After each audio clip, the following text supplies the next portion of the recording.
Merci. Apprends pas. Non, je vous l'ai appris tout à l'heure. Je demande de prier le Seigneur. Je demande à faire prier le Seigneur avant toute chose. Vous voulez bien? Parce qu'on ne peut rien sauver. On a besoin de la grâce du Seigneur. Je demande à tout le monde qui s'est habitué, Seigneur. Seigneur, merci pour la réunion de ce soir. Merci pour ces moments, Seigneur, que tu nous permets.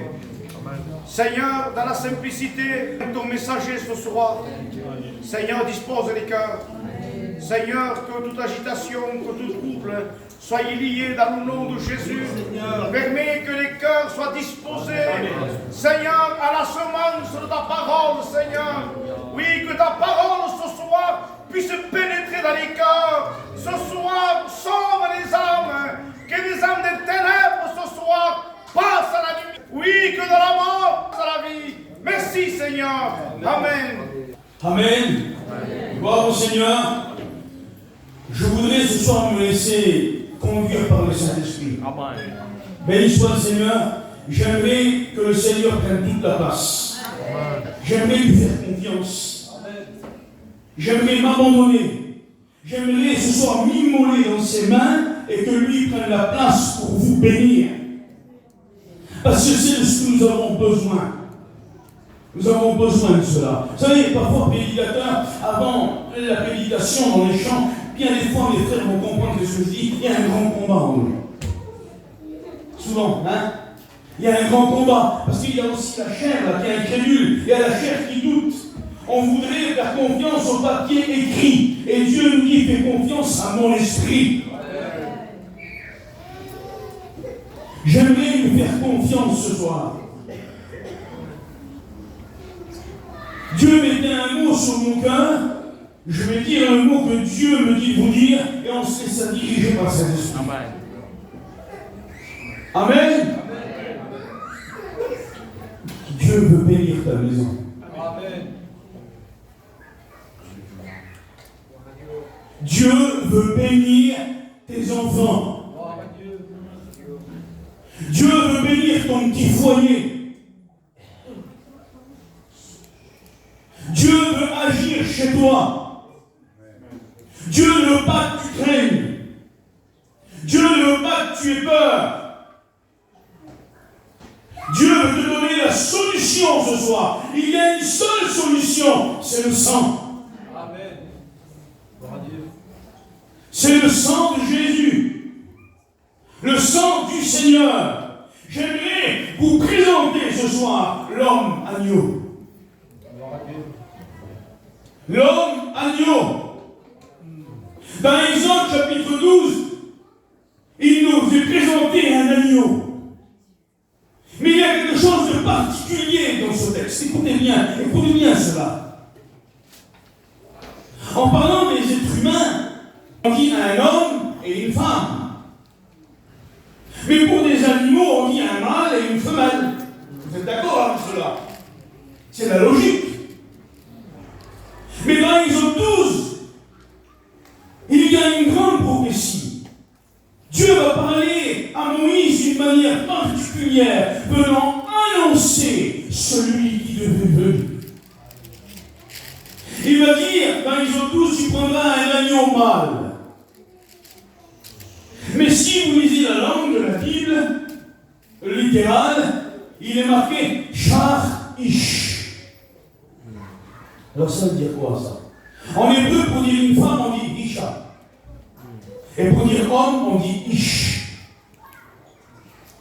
Vous prenez dans toute la Bible, dans le Lévitique, dans le Deutéronome, quand il est parlé de l'agneau pour les sacrifices, il est marqué un agneau mâle. Mais pas dans Exode 12.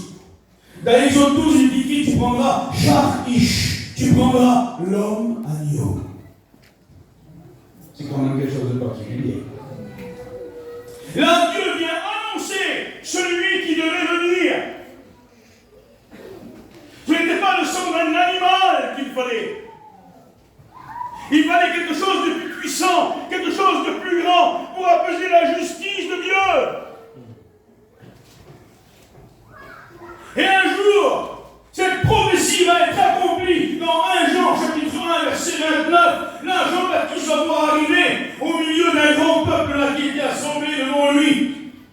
Je vois ce prophète habillé de poil de chameau, avec une ceinture de cuir autour des reins, qui cherchait la volonté du Seigneur et qui prêchait la venue du Messie. Et là, il va voir arriver un Nazaréen approcher et entrer dans l'eau jusqu'à lui. Et là, il va dire, voici l'agneau de Dieu qui ôte le péché du monde. Ce n'était pas un animal, c'était bien un homme. C'était l'homme agneau, prophétisé dans l'Exode 12. Le sang de cet agneau nous donne un salut certain. Le sang de cet agneau nous donne une protection contre la mort. Parce que celui qui est sanctifié dans le sang de Jésus-Christ, la mort n'a plus de pouvoir sur lui. Je m'imagine Moïse, moi, parler là aux gens d'Israël. Vous allez tuer un agneau mâle, vous allez prendre son sang avec un bouquet d'hysope et vous allez mettre le sang sur les poteaux et sur le linteau des portes et vous serez sauvés de la mort. Vous allez quand même croire en ces paroles. Peut-être qu'il y en a qui sont souvenus, qui sont dit en eux-mêmes, mais il y a 2 générations en arrière, il y a 80 ans. Qui a empêché les Égyptiens d'entrer dans nos maisons et de donner la mort dans toutes nos maisons? Ils ont tué tous nos premiers-nés. Malgré qu'on était nombreux, malgré peut-être qu'on s'est un peu rebellé, malgré qu'on a caché un peu, on n'a pas pu empêcher l'ennemi de donner la mort dans nos maisons, d'agir comme il voulait dans nos maisons. Nous sommes esclaves des Égyptiens. Mais là, Dieu va donner une solution pour être libre de l'Égypte et de la mort. Vous prendrez le sang de l'agneau et vous le mettrez sur le linteau des portes. Et là, quand la mort verra le sang, elle passera outre. Ils ont mis le sang sur le linteau des portes. Et la mort est venue dans le pays. Et voyant le sang sur le linteau des portes, elle ne les a point touchés. Elle ne les a point touchés. Je pense aussi à cette femme qui s'appelait Rahab.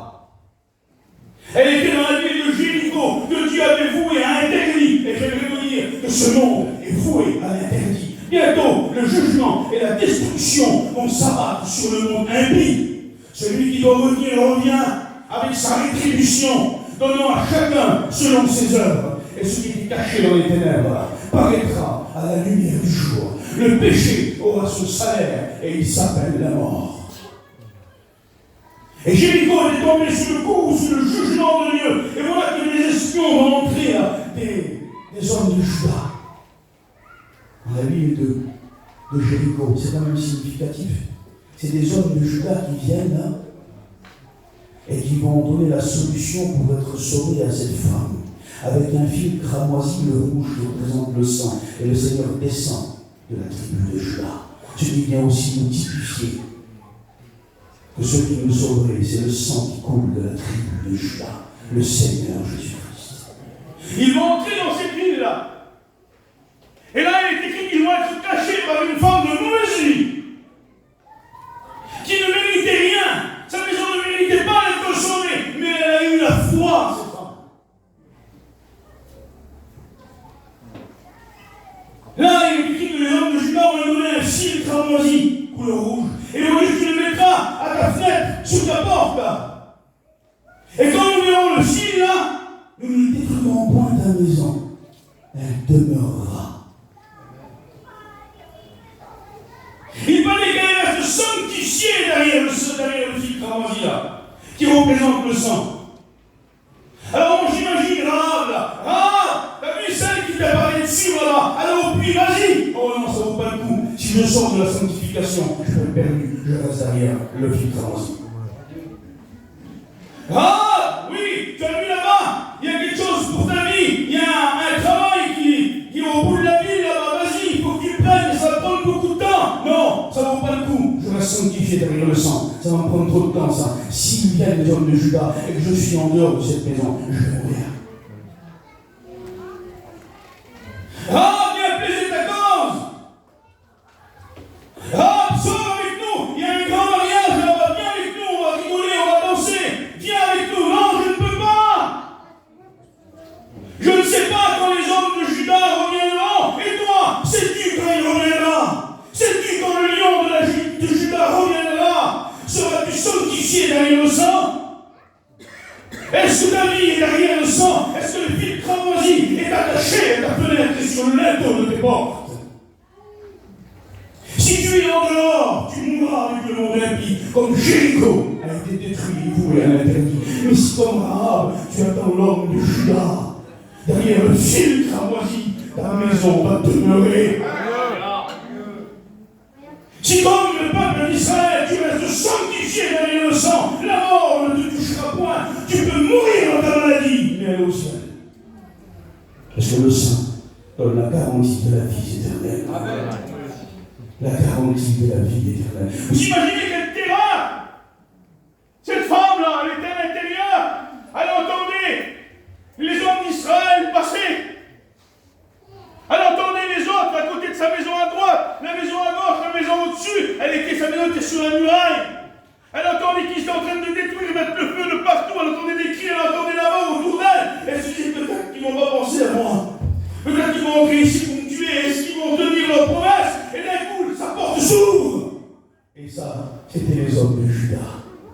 Ils vont tenir leur promesse. Et je peux vous dire que celui qui a tenu la promesse est fidèle. Il est fidèle. Après avoir été sauvé par le sang, il faut rester sanctifié dans l'obéissance du sang. Parce que le sang garde sa force dans l'obéissance. Le sang sur le linteau des portes en Israël était la garantie de leur salut. La garantie de la protection contre la mort. Mais s'ils sortaient en dehors des linteaux du sang, ils mourraient avec l'Égypte. Le fil cramoisi sur la fenêtre de Rahab était la garantie de la destruction pour elle, la garantie de la mort. Mais si elle sortait en dehors de la maison où il y avait le fil cramoisi, c'était la mort pour elle, avec Jéricho, le mot impie. Peut-être que tu es dans la situation de Rahab, dans la situation du peuple d'Israël. Tu es peut-être dans la crainte, peut-être que la maladie est à la porte de ta maison. Peut-être que le divorce est à la porte de ta maison.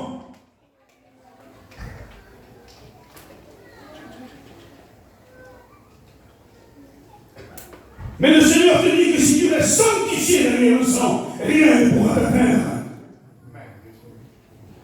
Et rien ne pourra t'atteindre après avoir été sanctifié par le sang. Après avoir été introduit sur le petit chemin par le sang. Il faut respecter les règles du petit chemin pour aller jusqu'aux portes de la ville. Après avoir mis le sang sur les lettres des portes, il faut consommer l'agneau jusqu'aux entrailles et rester dans l'obéissance aux paroles de l'agneau. Béni soit le Seigneur, béni soit le Seigneur. N'aie pas peur. Imaginez la terreur de Rahab. Elle était seule, cette femme. Elle était sans défense. Elle était dans sa maison. Et la seule garantie qu'elle avait, c'était ce petit fil cramoisi rouge sur sa fenêtre. Mais ce petit fil cramoisi rouge a eu la foi dans ce petit fil-là. Elle a eu la foi d'un petit fil rouge.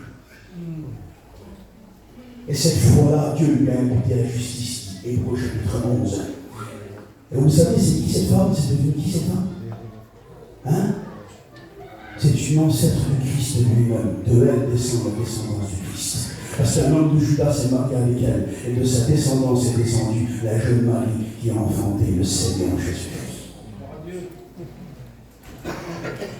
N'aie pas peur. Si tu restes derrière le sang, Dieu va bénir ta maison, comme il a béni la maison de Rahab. N'aie pas peur. Si tu restes sanctifié derrière le sang, alors la maladie, la mort qui a frappé l'Égypte n'entrera pas chez toi. Et un chrétien, de toute façon, il ne perd pas. Amen. Vous savez, on peut être guéri, mourir à l'enfer. On peut mourir dans notre maladie et aller au paradis. Parce que la garantie du salut, ce n'est pas une guérison. En Égypte, c'est quoi qui les a gardés? Dieu dit lui-même qu'Aaron parlait bien. Si Dieu le dit, c'est vrai. Mais l'éloquence d'Aaron ne les a pas sauvés. Les miracles de Moïse ne les a pas sauvés. Les chants merveilleux de Miriam, il dit qu'elle prophétisait, qu'elle chantait, c'est quelque chose de merveilleux. Ça ne les a pas sauvés. Ce qui les a préservés, c'est le sang sur le linteau des portes. C'est le sang sur le linteau des portes. Et ce soir, on appelait le sang sur nos maisons. Je disais, Satan, tu ne me feras plus peur. Le sang sur ma maison, tu n'entreras pas.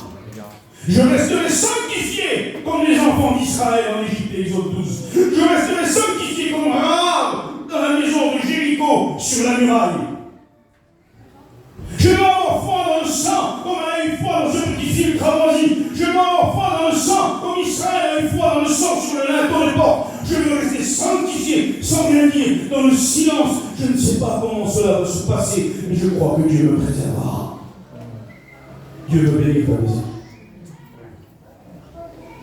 Tu es peut-être comme là, tu entends les bruits dehors. Et tu dis, si la mort rentre chez moi, si la maladie rentre chez moi, comment je vais faire? Qu'est-ce qui va se passer? Et si le divorce entre chez moi? Reste sanctifié. Reste derrière le sang. L'homme agneau est ici. Le Seigneur Jésus-Christ. Il est mort et il est ressuscité. Et il est au milieu de nous. Ses mains percées sont ici. Et il voudrait toucher de ses mains les linteaux de tes portes. Il voudrait toucher tes enfants, ton foyer, ton mari, ta femme. Vas-tu le laisser faire? Vas-tu rester sanctifié? J'aimerais qu'on prie Seigneur, s'il vous plaît.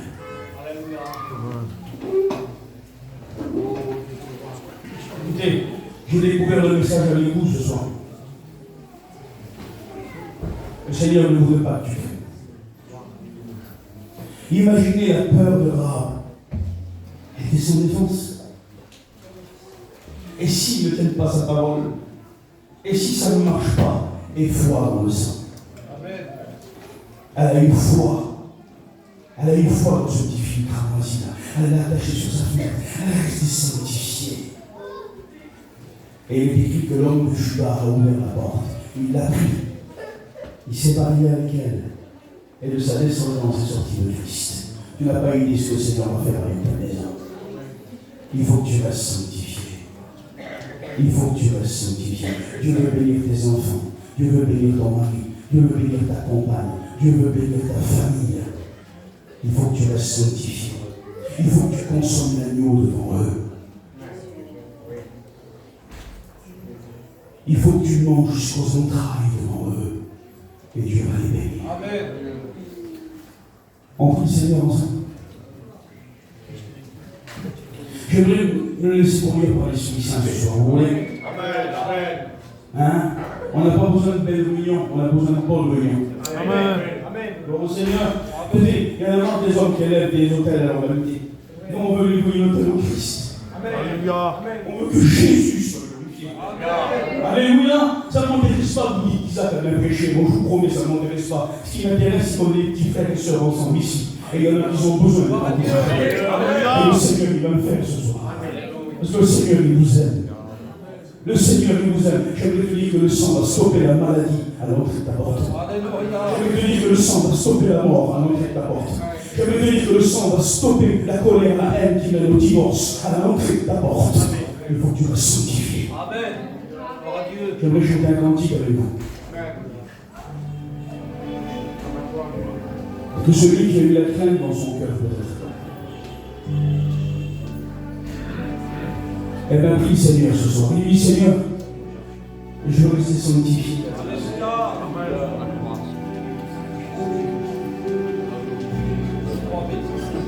Quels que soient les cris que j'entends dehors, Seigneur, quels que soient les cris de l'ennemi à l'extérieur, et si moi le monde se détruit autour de moi, que tout me fait croire que ma maison va s'écrouler, je crois que la force du sang la tiendra debout. Je demande d'avoir la foi de Rahab ce soir, d'avoir la foi du peuple d'Israël.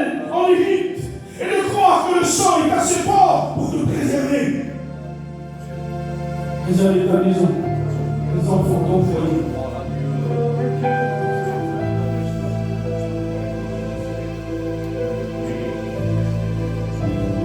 Pensant sur ma maison, pensant sur mon foyer, pensant sur mes parents, pensant sur les enfants, pensant sur mon foyer, pensant sur ma famille, pensant sur mes amis, pensant sur ma maison. Chora, t'avais parlé. Chora, t'avais parlé. Chora, t'avais parlé. Chora, t'avais parlé. On dit ensemble. Pensant sur ma maison, pensant sur mon foyer, sur les enfants, pensant sur les enfants, ton Seigneur, ne crains pas, le sang est sur ta maison.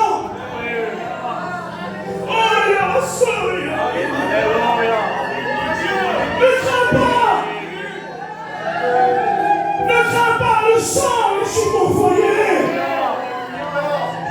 Et la puissance de l'Égyptien ne passera pas à ta porte. Et la puissance de la mort ne passera pas à ta porte. Ne crains pas la terreur de la nuit, ni le soleil le jour. Il sera le feu pour toi de la nuit et l'ombre pendant la journée. Il sera la manne quand tu auras faim et la source quand tu auras soif. Il est le sang sur le linteau de tes portes pour guérir tes enfants et bénir ton foyer. Vous les conseillez ensemble, mon Seigneur, celui qui le peut. Oui, Seigneur. Alléluia. Le Seigneur va bénir, il va te fortifier. Alléluia. Viens bénir par le moyen de l'Esprit. On le proclame, on le chante ensemble. Non, il n'y aura pas de divorce dans ta maison. Alléluia. Non, il n'y aura pas la mort dans ta maison. L'ennemi a frappé, il a frappé du bouclier, il a frappé de l'épée. T'as vu, tu as entendu l'Égyptien passer devant ta porte. Mais Dieu te dit le sang sur ta maison. La mort ne frappera pas. Je j'irai pour l'Éternel, tant mieux. Je me lèverai pour toi. Je suis l'Éternel qui guérit toute ma vie. Je suis l'alpha et l'oméga, le commencement et la fin. Le Dieu créateur du ciel, de la terre, de la mer et de toutes leurs armées. Elohim, le créateur, El Shaddai, le tout-puissant. Yahvé, celui qui était, qui est et qui revient. L'agneau qui a vaincu le dragon.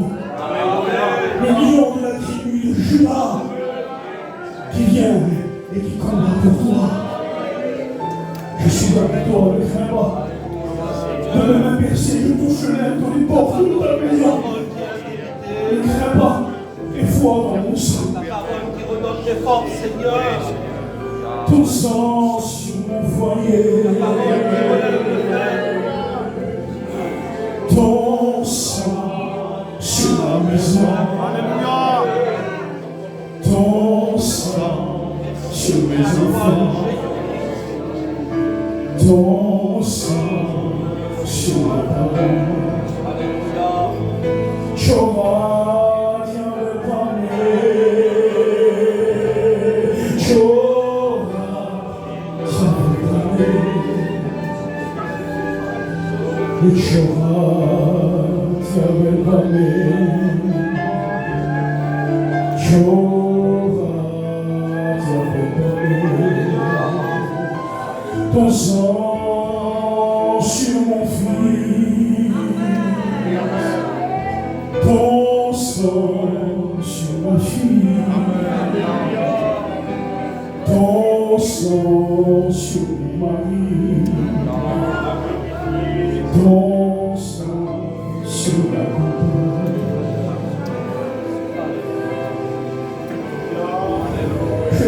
ton nom, Seigneur.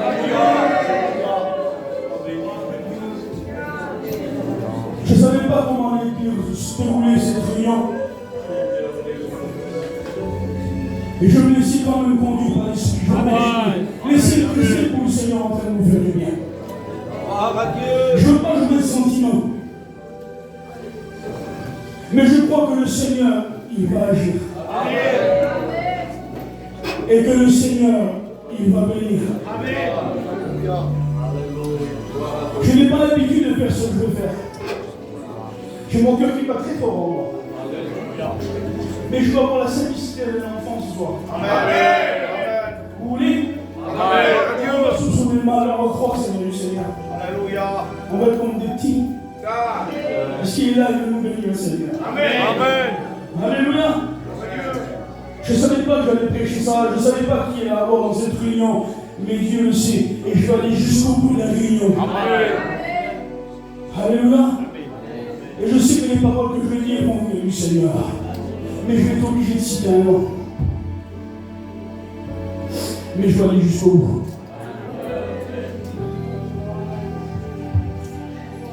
Seigneur, je t'en supplie, aide-moi à le faire. Amen. Oui, c'est le moment, Seigneur. Seigneur Jésus.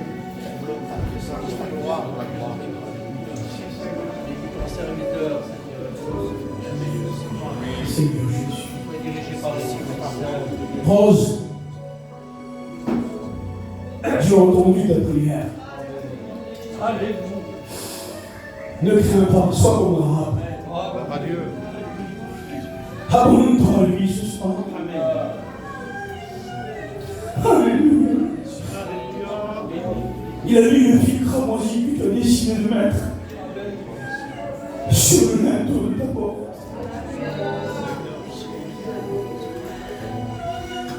Il veut que tout ton foyer soit béni.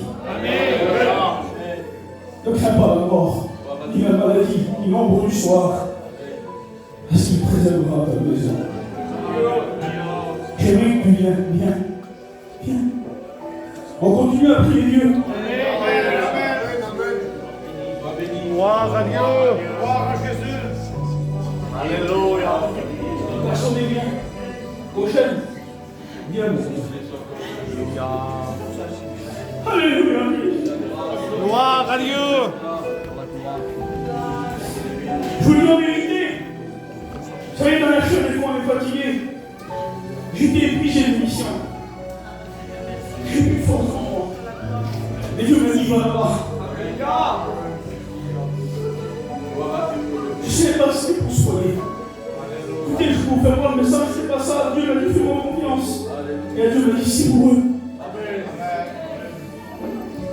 Vous l'avez compris pour eux? Vous les comprenez?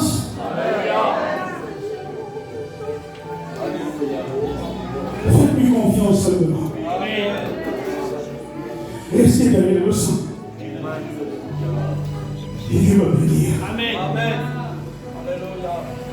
Et Dieu va bénir. La sonde de la foi que Dieu a mis sur ton cœur, elle découle de ton foyer. Tu as décidé de consommer l'agneau jusqu'aux entrailles et ta famille t'a vu. Alors le sang prend la force sur le linteau du ventre. Tu as décidé de prendre le bâton dans la main, de mettre la ceinture à tes mains, de chausser les chaussures du commandement. Alors le sang prend la force sur le linteau du ventre. Vous voulez que l'église en prie pour eux? Au nom du Seigneur, on va faire. J'aimerais que le frère prédicateur se lève et qu'il vienne prier pour soigner ici. On continue à prier le Seigneur.